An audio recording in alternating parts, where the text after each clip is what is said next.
somebody got it, and I called him, and I'm freaking out. And Lenny Kravitz, the man who holds the record for winning 4 consecutive Grammys, an icon that an entire generation of the 90s saw as the perfect role model. From the outside, his life looked like a stage pre-carpeted in red, handsome, talented fame arriving at just the right moment, as if fate only needed to lift him up. But that's just the layer of light Lenny showed the audience. Behind it was a dark room that he had locked for decades. That fear began in his own home, where love, discipline, and betrayal were mixed into a strange concoction. His father wasn't a monster, but he was the only person who made Lenny feel both respectful and afraid, to the point where he didn't dare breathe deeply. Those emotional wounds haunted him throughout his adult life. It wasn't until their parents passed away that the final lock in their memory was sprung. So, what exactly was Lenny hiding? What would make a seemingly perfect star live in silence for decades? And why are you only revealing this now? 1. Colorblind. Childhood brutally awakened. Lenny Kravitz's childhood is the most terrifying monster he has never escaped. It wasn't about him being discriminated against. It was about him not even realizing he was different until others forced him to look at it. In Lenny's memory, before the age of 6, the world had no concept of skin color at all. His parents were old-school New York artists, the kind who opened their home to all races, religions, and viewpoints. In the Kravitz family kitchen, where Roxy fried fish and wrote dialogue for the sitcom, her father's jazz legend friends would also gather for dinner. That space made skin color seem like just a background detail, like the color of the lamps in the living room. Lenny once said, "I knew what color my mother's skin was, what color my father's skin was, but I never thought it meant anything." A child growing up in that environment truly has no reason to categorize people by skin tone. But outside Kravitz's door was a different world, with cold rules that a child could never have come up with on their own. And the cruelest thing didn't come from the adults, but from the mouth of a 6-year-old exactly Lenny's age. On his first day at PS6, while he was still holding his parents' hands, a boy rushed over, pointed at Lenny's face, and shouted as if exposing a crime, "Your dad is white, your mother is black." Not a question, it's not curiosity. One allegation. A 6-year-old couldn't have created that. It's just repeating what adults have instilled in it, just like how it learned to tie its shoelaces. A child who can't even spell the word color, yet already knows how to use skin color to decide who belongs and who doesn't. When children are racist, the fault isn't with them, but with the previous generation that filled their heads with garbage and called it family values. Even more heartbreaking, those adults are very good at talking about morality. They teach about equality and love, but their own words or their silence have guided their children to avoid a child simply because of their skin color. They created 2 worlds, a world of flowery words to please society, and a real world where they turned away when the mixed-race boy from the Kravitz household walked by. Lenny, only 6 years old, stood right on that boundary and became the full recipient of adult conflicts. But the most painful things are still within the family. S.I. Kravitz's parents, Lenny's grandparents, refused to attend their son's wedding because Lenny's mother was not Jewish. The reason is obvious to everyone. Mrs. Roxy is black, and in the 1960s that was considered a crime against social order. Lenny doesn't need anyone to explain. A child feels rejected, through cold eyes, through absent dinners, and through the way people avoid mentioning their mother when the paternal family is present. It's the kind of wound that doesn't need words, but leaves a lifelong scar. And it was from that pain that we understood why Lenny carried the feeling his whole life, that he had to prove something. When both sides see you as not enough, not white enough, not black enough, not religious enough, not purebred, you don't just lose your footing. You've lost all faith that you deserve any place at all. Lenny grew up feeling like a mixed-up mistake of 2 worlds, and it was that very feeling that drove him to music as an escape. Music was the first place where he didn't have to choose sides. In the world of musicians where their ancestors worked, there was only one standard talent. No one asked, "Which side are you on?" They just listened to you play. It was the first time Lenny had found a place where his mixed heritage didn't need to be justified. From that moment on, he understood that if he was undeniably good, no one could use his skin color to define him. At the age of 10, his family moved to Los Angeles when his mother joined the Jeffersons. Lenny entered a more diverse environment, but the memory of his first day of school remains a deep scar that can never be erased. It became the underlying engine that shaped his musical style. Not purely rock, not purely soul, not purely funk. He was everything, and yet didn't fit into any mold. Then the light came, but it wasn't ordinary light. It was the kind of light reserved only for legends. Lenny's success didn't blossom. It exploded with the force of someone with no way back. Winning 4 consecutive Grammys from 1999 to 2002 wasn't an achievement, it was a feat. An artist who wins once is talented, twice is class, 3 times is a charm. But for 4 years straight during a period of fierce rock competition, something even his predecessors had never achieved. Fly Away, American Woman, Again, Dig In. These aren't just hits. They're 4 times Lenny stood before the world and said, "No one is allowed to deny me anymore." His life might seem like the pursuit of happiness, a journey from a $5 rental car to the Grammy stage, but it differs. In one point, Chris Gardner was running to save his son, and Lenny. He ran to pull his mother out of a marriage that was silently crumbling, and to escape the shadow of a father he saw as a genetic curse. Happy family. It's just the perfect makeup that a television director created, beautiful enough to hide every crack, thick enough to suffocate those living inside it. 2. The fear of becoming a betraying father. To the world, Lenny Kravitz has always been the epitome of a successful man, a sophisticated television producer, a neatly pressed gray suit, a strong voice, and the demeanor of an old-fashioned gentleman, where men were assumed to be the breadwinners and their words were law in the home. But for Lenny, that image was never a symbol. It's a warning. He is a living testament to the type of man who loves through control and hurts others with silence as cold as steel. What haunted Lenny's childhood wasn't his mother's stories or the noisy accusations. It came from the very moment the boy stood in the dark hallway in Manhattan, next to his mother, who was trying to stay calm, knocking on the door of the mistress's apartment and texting, "Tell Cy it's time to come home." No one needs any further explanation. A child hears more than adults think and sees more clearly than adults want. And that memory stayed with Lenny his whole life, not in the trembling voice of his mother, but in the thick silence of the man who stepped out from behind that door. The phrase that haunted him the most came from that very father. In a rare moment, Lenny mustered all his courage to ask directly, "Why, I didn't avoid it, but I didn't fix it either." He looked at his son and dropped 4 words like stones into a well. "You will do the same." A sentence that both admits a mistake and passes it on as a legacy of manhood. No apologies, no explanations, no teaching what's right. She simply placed the shadow of a lifetime of toxic masculinity on her teenage son's shoulders, as if betrayal were commonplace, and everyone would eventually repeat it. The most painful thing is that before the family completely fell apart, Lenny's mother Roxy had tried to hold everything together. She repeatedly advised Cy to stop return to his family and think of his children. But in return, there was only arrogant indifference. Once during a rare argument, Cy got so angry he almost smashed a whole stack of plates, and a piece of porcelain flew right into Lenny's shoulder. No one spoke. No one asked about me. The whole house was enveloped in the silence characteristic of a family, where men are wrong, but don't admit it. Women are hurt, but don't leave. And children still have to live in that chaos. In the eyes of outsiders, the Kravitz family looks like an intellectual, modern, and civilized artistic family.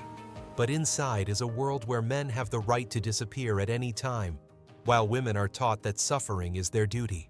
Lenny grew up amidst dinners, where the chair across the table was starkly empty, conversations where his father's only response was a cold stare, and long days where his grandmother pretended to be strong so her son wouldn't see her crumbling. Worse, the older Lenny got, the more he realized he had pieces of his father within him. The pride, the feeling of being pursued, the simmering rebellion. and the toxic belief that love will always come back to men. When fame came crashing down, when the spotlight put him in the exact position his father once stood, Lenny was truly terrified. It wasn't fear of women or fame, but fear of the male power that Psy used to hurt his family. Fans looked at him and called him a sex symbol, the second most charming man in the music industry. But they didn't know the real paradox. What women found so captivating was what Lenny feared most about himself. That's why he lived for nearly a decade in absolute solitude, not practicing or on a spiritual journey. But rather, it's the process of self-detoxing from his father's toxic legacy. Not loving to avoid hurting anyone. No relationship to avoid repeating acts of betrayal. Not opening up to avoid putting any woman in the position of his mother. Bitterly, and very few outsiders know, this Psy didn't just betray. He was even jealous of his own wife and son. Jealous of Roxy's success on The Jeffersons, jealous when Lenny grew up and started getting attention. Jealous when the spotlight shifted away from him. He expressed it all through small, sarcastic remarks, annoyed glances, and suffocating silences. A kind of poison that makes no noise but corrodes a family from within. To society, Psy is a respected man.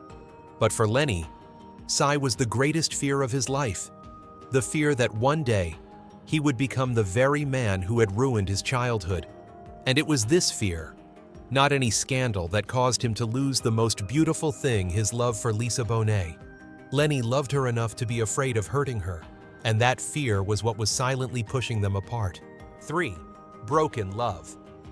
There's one thing that Lenny Kravitz fans from the 90s all agree on. The time Lenny was with Lisa Bonet was the best period of his life. It's not because they're a famous couple, and it's not because they're both as beautiful as a picture, and because for the first time in his life, Lenny escaped the feeling of not belonging anywhere.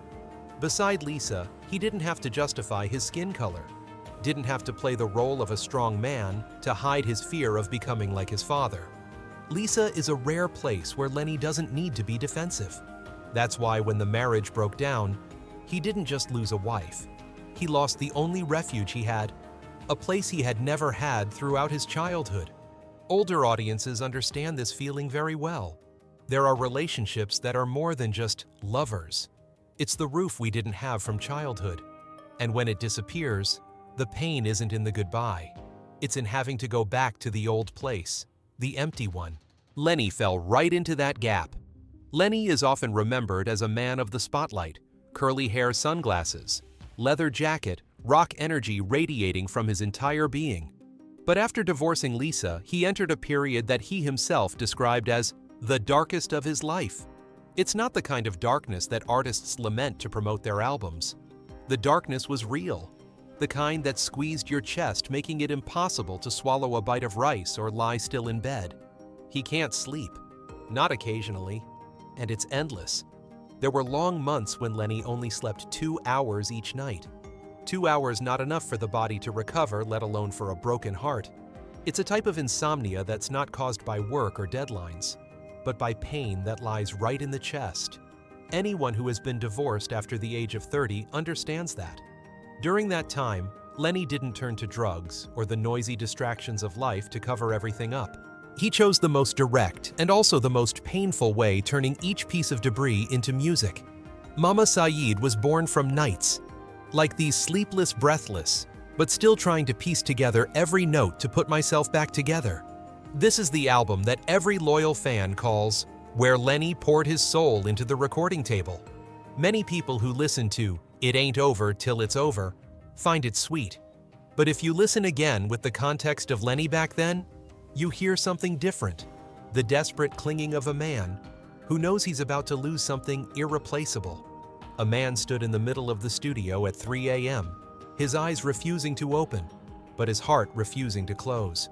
Audiences see Lenny strong on stage, but few can imagine that after the show, he drives back to a small loft in New York, turns on the kitchen light, because the whole house is too dark, and sits there until dawn. No one is by my side. No one touches the trembling hand.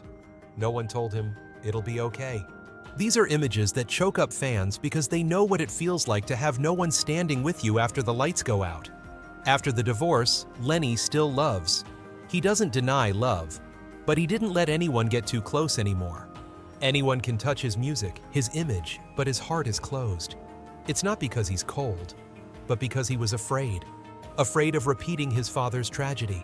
Afraid of hurting a woman the way his ancestors hurt his mother. Afraid the feeling of chronic insomnia will return. Afraid of myself. The media never talks about Lenny from this angle. They just call him a sex symbol, seeing him as a man who defies age. But they didn't know the truth beneath to hurt no one else. Lenny made himself the most unlovable person in the world. And that was the most subtle tragedy of his life. People often think rock stars are pleasure seekers who don't want to be tied down. But Lenny was the opposite. He once had the most beautiful bond. And because it was so beautiful, he no longer dared to give it to anyone a second time. At the age of 61, Lenny is not lacking in love from the public, from friends, or from colleagues. But the love he truly wanted, the love he once believed was home, was something he no longer dared to enter. His audience, most of whom have experienced divorce, heartbreak, and loss, will understand this more deeply than anyone else. Some doors don't close because we deliberately shut them, but because we can't bear to see them fall again. At 61, Lenny Kravitz lives like a key holder in his pocket, but never puts it in the lock. He spoke of love, with old eyes, the eyes of someone who had loved to exhaustion and lost so much that he was afraid to love again. And perhaps for that very reason, when he reached an age when people usually seek peace, Lenny chose to live a life completely different from the familiar rock star image, a life filled with dazzling lights, yet completely contrasting with the tranquility he clung to. Perhaps for this reason, Lenny Kravitz entered the strangest phase of his life, a rock star with the muscles of a warrior, but who lived as austerely as a monk. 4. Rock star. On the outside, monk on the inside. If you just look at the surface, Lenny Kravitz at 61 looks like someone who doesn't know the concept of aging. His toned body skin that looked unchanged since the 90s, his hair pulled back every photo made the world call him by titles that so many young artists could only dream of, a sex symbol, regardless of age. A man over 60 with the aura of a 35-year-old. That's what makes everyone who sees him look up. But the audience only sees the glamorous part. They didn't see the price Lenny had to pay to keep himself from falling into the very kind of man he had always feared: reckless, irresponsible, hurting others without ever looking back. While the world saw Lenny as a glamorous rock star, he himself lived like a monk with a level of discipline that ordinary people would find hard to imagine. At 61, while most of his contemporaries were slowing down or letting their bodies go, Lenny chose to live differently. He is a vegetarian, almost completely. His diet consists entirely of vegetables, fruits, and raw foods. No alcohol, no stimulants, no fast food. Not rewarding herself with the pleasures that showbiz considers commonplace. Outsiders called it healthy. But for Lenny, it was a form of self-purification. A way to keep the mind from straying from the path he had spent a lifetime establishing for himself. A beautiful body is secondary.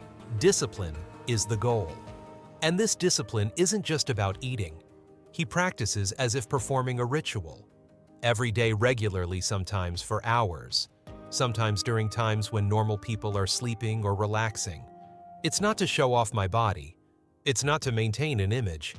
But for Lenny, training was the only way he could keep himself from the inherited bad habits he had seen in his father: neglect, giving up, lack of self-control, and letting emotional outbursts destroy the things he loved. If you look at it from a psychological perspective, this discipline is like a suit of spiritual armor. Lenny didn't want any weakness in his character to get out of control. He once witnessed a man with a career and a reputation, but who failed miserably in the most important roles of his life: husband and father. Lenny swore he wouldn't go down that path. And the only way to avoid that man's curse is to push yourself to the point where there are no loopholes left.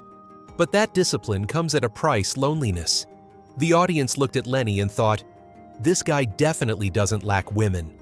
The press looked at Lenny and called him an immortal sex symbol. The comments under his video are full of flirtatious, admiring, and even obsessive remarks. But the truth is completely the opposite. For nearly a decade, Lenny lived alone. No relationship, not in love with anyone. Do not share private space with any woman. This wasn't because he lost faith in love, but rather an attempt to prevent himself from repeating the pattern he had once despised in his father, being consumed by instinct, being careless in relationships, and hurting the person he loved simply because he couldn't control himself. Lenny once admitted that he had become rigid in his lifestyle. It sounds rational, but it's actually painful, because while the whole world loved him for his rock star appearance, his true self became increasingly withdrawn. People were captivated by Lenny's stage persona, his wild hair sunglasses, leather jacket, and seductive raspy voice. But few people knew that behind the door of the room was a completely different Lenny, quiet spiritual living minimally like a monk, and almost no one entered that private world. The heart was hidden in a closed room for nearly 10 years. A rock star should have lived in the spotlight of love scandal and romantic adventures, but instead chose to live with such extreme abstinence, tranquility, and self-control. And the middle-aged audience understands this better than anyone else, because they know the price of living a disciplined life to fight against their own darkness. They had seen men from the older generation lose their families, their dignity, and themselves, because they didn't know when to stop. They looked at Lenny, a man without age, and understood that behind that youthful appearance was a relentless inner struggle. But the loneliness doesn't stop there. Discipline could help him avoid repeating his father's mistakes, but it couldn't protect him from a larger truth at 61. When he looked around the people who had accompanied him on his musical journey, legends of his generation were no longer there. 5. The last survivor. The greatest disaster in life sometimes doesn't lie in death. It lies in having to live long enough to watch each of the most important people leave one by one, only to realize in the end, you are the only one left standing. For Lenny Kravitz, it's not a philosophical concept. That's real life. His mother, Roxy Roker, passed away while Lenny was still in the prime of his life, before he could place all his achievements in her hands and say, "I did it." Roxy is not just a mother. She was the only person who made Lenny feel understood to his core in a world that always wanted to categorize him by his skin color. When she died, Lenny's life felt like it lost the anchor that kept him grounded in kindness and balance. Even now, he still rewatches The Jeffersons to feel like his mother is still somewhere. It's not because I'm addicted to old movies, and that's because it was the only way to hear the voice of the woman who taught him to be a kind person before he became a famous artist. Then his father, Cy Kravitz, passed away, leaving behind countless questions that Lenny never resolved. Betrayal, coldness, rigid norms, silences like knives, all followed him to the end of his life. Cy's death didn't close the old chapter. It only locked away questions that would never be answered. There are knots that, when the person who caused them is gone, don't disappear. They just lie still in the chest of the remaining person. But the heaviest blow came from an unexpected source, friends, colleagues, and contemporaries who had once created an unrepeatable generation of music. They went one by one, silently and cruelly. Prince, the person Lenny considers his source of inspiration. David Bowie, who once had him share the stage during a tour. Tom Petty, a gentle soul in the harsh world of rock. Michael Jackson, a legend who shook the world upon his death. Everything is lost. Lenny is left. In music, there is no loneliness as profound as the loneliness of standing on stage, knowing that those who once stood beside you have become legends. Lenny understands that better than anyone. Every tour he did, every time the spotlight shone directly in his face, there was a moment when he would look up and his eyes would briefly show a strange feeling. Not pride, not weariness. It's nostalgia. It's the painful realization that the generation he belongs to is no longer here. The generation of artists that can no longer be captured. The generation of people whose every song becomes culture. Now there are only a few people left, and Lenny is one of the few. The public still sees him as vibrant, youthful, and strong. But no one saw the space between the notes where he made room for those who were no longer on stage. For an artist, the hardest part isn't becoming famous, but living long enough to become the goalkeeper of everyone's memories. Lenny once said that sometimes he felt he wasn't just singing for today's audience, but also for those who created an era the world would never see again. The guitar notes, The riffs, the soaring vocals, all carry the echoes of friends who have departed forever. Not everyone understands that feeling, the feeling of standing in the light, but still missing those who stood there before you. A generation of excellence, a cultural chapter, a group of irreplaceable individuals. Now only songs remain to prove they once existed. And Lenny, in his own unique way, is becoming the narrator of an entire era's story. A goalkeeper of the memories of names that have become legendary, but also turned to dust. On nights when the lights were bright, he still felt like he was singing for those who were no longer here. That's when music isn't just for entertainment, but becomes a ritual to preserve the soul of a generation that is slowly disappearing. And it was precisely in those moments that people understood legends also have their own tragedies. It's not the tragedy of forgetting, but the tragedy of those forced to remember, even when they are the last ones left. 6. Life rejects. When you look at Lenny Kravitz today, the first thing you see is a brilliance that refuses to fade, a body that defies time, a demeanor as unhurried as if he never tires, and eyes that still hold the same allure that made an entire generation of the 90s stop in their tracks every time he appeared. But that appearance only tells half the story.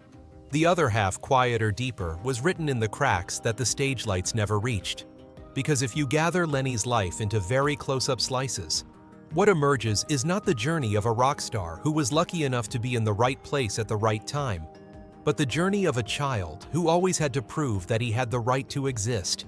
The first cut is the child who was once seen through the lens of categorization, rather than the lens of kindness. A child who thought the world only had good people, bad people, happy people, and grumpy people, completely unaware that the adult world is divided by shades of gray. That child wasn't taught about racism, but life itself taught them in the most brutal way. A few shouts from a classmate, the turning away of paternal relatives, the averted gazes of adults all became the first pieces of the feeling of, I don't belong anywhere. And that's a feeling no one wants to carry through life, but Lenny does. The second cut is that the man must run from his father's shadow. Not everyone knows that Cy Kravitz was once a powerful name. But to Lenny, his father wasn't an icon. He was a simmering storm in the family. The thing that made every dinner tense, made his mother smile with sad eyes, and made Lenny himself feel like he had to tread lightly to avoid doing anything wrong. As he grew older and understood the betrayal his father had caused, Lenny wasn't angry. He was afraid. Afraid that blood relatives will repeat the behavior. Afraid of carrying a part of his personality that he absolutely didn't want to keep. Afraid of hurting the person he loves, in the same way he once witnessed. And because he feared that he chose to live a life of distance. Don't rush into loving anyone. It's not easy to open up to any relationship. It wasn't because he was cold, but because he knew his heart was far more fragile than his appearance. The third cut is a heart that always has an unhealed scar. The relationship with Lisa Bonet wasn't a Hollywood scandal. It was the kind of love they both believed would last forever. But when it fell apart, it left Lenny feeling like he was losing his footing, falling into a bottomless void. Nights where I only slept for 2 hours. Songs written in tears, months spent sitting in a dark room, yet still feeling my heart constricted. For someone who has witnessed their parents' breakup due to betrayal, a breakup is not just sadness, it also brings back memories they have long wanted to bury. From then on, he loved very little. There's very little tin. Set limits very quickly. A heart that has loved too deeply often learns to protect itself with the hardest shell. The fourth cut is the soul tightly disciplined, not for beauty, but to stand firm. The audience looks at Lenny and thinks of health, lifestyle, and youthfulness. But behind that is a man who doesn't dare to let himself go. Discipline with eating, discipline with the body, discipline with emotions, not letting myself drift too far, not letting instinct take over, not giving my father's shadow a chance to return through him. Many people call it a lifestyle. But for Lenny, it was like a way to keep himself from breaking again. The final cut, and perhaps the one that most silences older viewers, is the feeling of standing alone among one's own generation. The people he once collaborated with, Prince Bowie, Tom Petty, Michael Jackson, have gradually disappeared from the stage of life. The backstage areas that were once filled with laughter are now silent. The tours that once had friends by his side now only have him and the technical team. It's the emptiness that only someone who has lived through many decades can understand. Success doesn't dispel the feeling of gradually losing the people who understand you the most. And when you string it all together, the misnamed child, the man running from his father's shadow, the heart that doesn't want to break again, the soul disciplined to exhaustion, and the artist who stayed behind, while an entire generation moved on, you see that Lenny Kravitz's life has a very strange beauty. A beauty that inspires admiration in others, but also causes a pang of sadness. Beautiful because he can stand. Beautiful because he remained true to himself through so many storms. But it's also painful because to get to where he is today, he had to sacrifice so much that no one sees. Perhaps that's why middle-aged audiences, those who have experienced loss, felt caught between two worlds and feared becoming the very person who hurts them, always see a part of themselves in Lenny. And every time he raised his voice, that emotion returned like an old wave. So when you look at him now, calm, composed, and full, you still wonder about one very small but very real thing. He has everything everyone dreams of, but has he ever truly found peace? All data, analysis, and commentary in this video are presented based on information available at the time of production. The content is subject to change over time and should not be considered a definitive forecast. There is still so much more to explore: stories of resilience, legacy, and truth. Feel free to dive into some of our top recommended videos now appearing on your screen.